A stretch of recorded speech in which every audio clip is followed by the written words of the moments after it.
to a Walker Cup victory, Griffin hit a 3-iron to 30 inches for eagle on the par 5 12th, hit a tee shot out of bounds on the 14th and salvaged a bogey, bounced back with a birdie and wound up with a 66.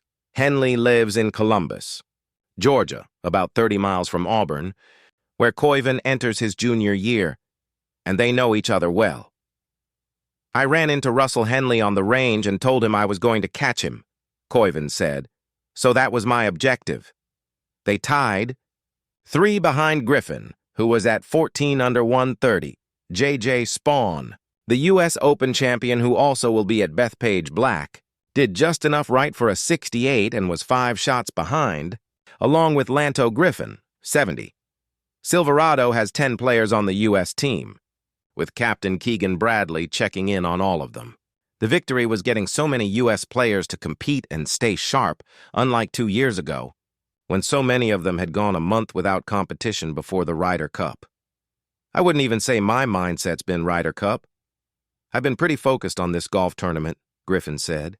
Without a doubt, off the golf course, hanging out with the guys and stuff, there's been some Ryder Cup presence. But once I get on the first tee, I'm thinking I'm trying to play well here. That part is going well. Griffin handled the 3 par 5s on the back 9.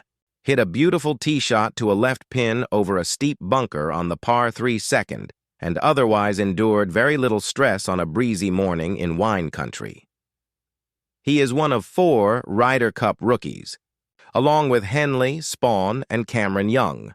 Scotty Scheffler had a few more birdies than his opening round, just as much frustration when he didn't hit it where he was aiming and settled for a ho-hum 68 that left him 8 shots behind. Scheffler hasn't finished worse than 8th since March. Henley played with Scheffler and Spawn and was the first to move up the board on a good day for scoring until he was held back by a 3-putt bogey from 45 feet on the par 4 third hole, and failing to get up and down from left of the green at the par 3 7th. But his putting has been superb, and the time spent with teammates off the course even better.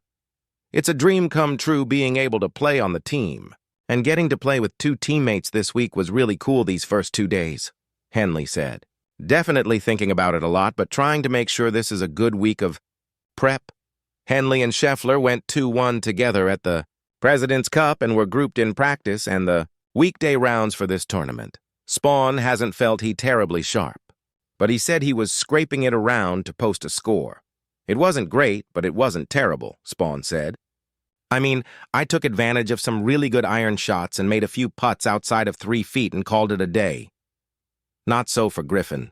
Some 2 hours after he was finished, Griffin was a lone figure on the practice green on a gorgeous late summer day in Napa as he worked on his putting. This week I'm trying to literally do the same stuff I'm doing, Griffin said. I'm trying to stay confident, stay motivated, and keep the pedal down. All but one of the Ryder Cup players at Silverado have not faced a 36-hole cut since the Open Championship.